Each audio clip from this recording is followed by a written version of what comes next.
علیشون جوشنپور، ترانه سرا عبدالغفور شهید بهنام.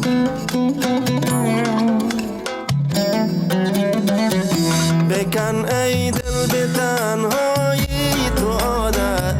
که تنهایی بی تو نابسادت ایا روزی که دی کار به دست خواهد با یه رفتار خوب و صاف و ساده بکن ای دل به تنهایی تو عادت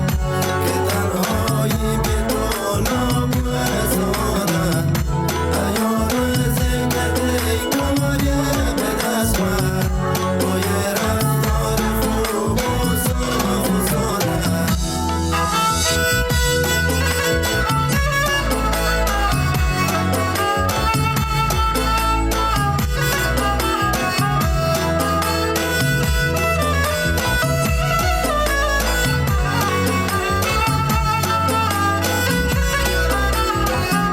بدون هیچی وفات یه زمانیه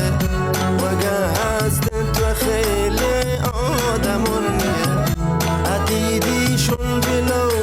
لب شوخنگو سلام گرگ به ول بیه تمنیه بگم ای تنهایی تو عادت که تنهایی به تو نابسادت ایا روزی که دی کاری به دست خواهد با یه رفتار خوب و صاف و ساده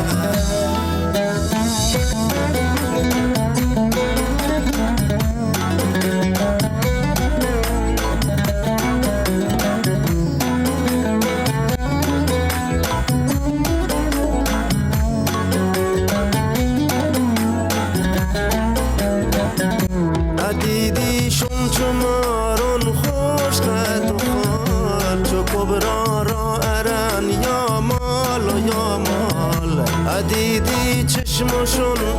چون فرشته نهان